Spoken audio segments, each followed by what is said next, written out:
No child should have to wonder if their mother left them.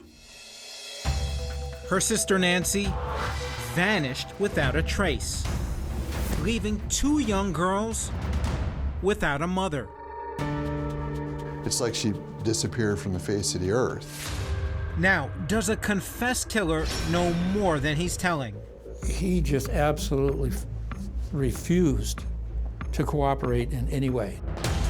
Is a coworker not telling the truth? Here you're telling me you did have sex with her. Did the single mother's surprising sex life lead to her demise? I had to step back and blink twice. Yeah, there were sex toys in there, all kinds of them. Her family had no idea that was going on in her life. On a freezing cold Friday night in Tenino, Washington, an exhausted Nancy Moyer kicked off the weekend by pouring herself a glass of wine. The single mother of 2 worked full-time for Washington State's Department of Ecology as an accountant, and her young girls were her everything. When they were real little, she would call and they had to send her home from work because she was crying because she didn't want to be separated. Since leaving her husband 2 years earlier, her daughter's well-being was Nancy's top priority. She wanted the kids to have a mother and a father, both, and so she was trying real hard. And co-parenting seemed to be working well. Nancy had the girls during the week. Bill had them on weekends. Their main concern was taking care of the kids, keeping the kids' lives as normal and as happy as can be given the circumstances. With 2 young kids and a full-time job, Nancy's weeks were busy. But on weekends, she was free to live the single life. She had a few dates here and there that I was aware of. But one Friday evening, there was no date planned. Tired, Nancy planned to just chill out. And after work, she first dropped off a coworker, then stopped by the grocery store. It was around 6 p.m. on that Friday. There was a Tenino police officer that I interviewed that was running radar right there at the corner where her house was, and he saw her pull up. And she was alone, and he saw her get the bags out and take them into the house. But mysteriously, it was the last time anyone has reported seeing Nancy Moyer, though a neighbor believes he heard her later that night. He heard a car door, and just before the car door closing, she said, "Hurry up, let's get going." Nancy's neighbor assumed she was talking to her kids and didn't think much about it, until 2 days later, when she was reported missing. So it was a normal Sunday night. Bill Moyer was dropping the kids off at his estranged wife's house. But when he gets to the house, he notices something off.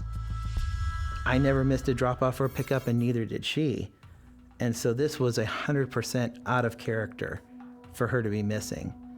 And it felt wrong instantly. Despite the cold outside, Nancy's front door had been left open. It wasn't unusual. She would walk in the neighborhood sometimes. So I took the kids in, and we waited for a few minutes thinking, oh, she'd come back from a walk. But she didn't. When Nancy didn't show up, Bill took the girls back to his house and returned a little later. So we came back again, but I realized that she hadn't taken her purse or her keys or her cell phone. All the normal things you would expect to take with you they're still sitting in the house. I remember a glass of wine was half drank on the table, and just things were kind of in their usual places. It was just like she just vanished. Right away, Nancy's sister Sharon knew something was wrong. After being away from them for the weekend, she would never miss meeting them that night to hug them and say hello to them. Late Sunday night, Bill filed a missing persons report with the police, and the next day, the case was turned over to the Thurston County Sheriff's Department to now retired Detective David Howler. Where does this case rank on the bizarre nature of it?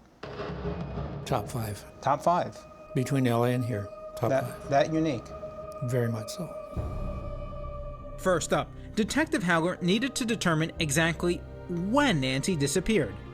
From what I was able to find in my investigation, it appeared to me that somewhere around 11:30 or 12 o'clock. Why do you think that? It was a really cold time of year. The front door of the house was found open by Bill. I decided to check the utility bill because she had gas heat in the house, and I could see where it spiked. Detectives didn't find anything missing in the house. There was no sign of forced entry and no evidence that anyone else had even been inside. We fingerprinted 2 glasses, and her fingerprints were on both those glasses. The hope was, if somebody was in there and having a drink with her or something, that we'd pick up some fingerprints that weren't hers. We didn't find any. With so few clues in the case, detectives immediately turned their attention to Nancy's estranged husband. How did you feel when the investigators started to turn their attention to you as a possible person of interest? I kind of know how it works. I mean, it's statistically, the husband's always a suspect number 1, but also I saw it as an opportunity to clear my name very quickly. Bill agreed to a polygraph test right away and passed with flying colors. And did they tell you early on they've eliminated you? Yeah, they even went on TV and said the husband is not a suspect. Yes. Cops then turned their gaze on a coworker. The weekend that she disappeared, he had called and left a message on her phone. So he was, of high interest. The coworker claims he and Nancy had a date set for that Saturday night. He was just absolutely infatuated with her, from what he told us. He says when he arrived, her front door was open, but Nancy was nowhere to be found. He hollered for her, then left. At the time, Detective Haller says the coworker's alibi for Friday night checked out. And the kid said, yeah, no, Dad was home all that night. He didn't go anywhere. But when a new detective re-interviewed that same coworker about his relationship with Nancy, he heard a much different story. When he was interviewed by Detective Haller, he said that he tried to have sex with her, but he couldn't perform. And that she stayed the night, got up, had breakfast with him. When I interviewed him, he had sex, she went home that night, just totally the opposite. And that's not the only thing Detective Ben Elkins found suspicious. I asked this person, if you knew where Nancy Moyer's body was, would you tell me? And this person said, quote, no. I look at him, I'm like, oh, wait a minute here. No, seriously, would you tell me where Nancy Moyer's body was? And he chuckles, no. And then there is this. When first questioned, the coworker submitted to a polygraph test, but the results were inconclusive. So is he willing to take one now? We basically said, I don't know. The coworker has never been named as a suspect or charged in Nancy's disappearance, but Detective Elkins plans to question him again. And he's not the only person cops have in their sights.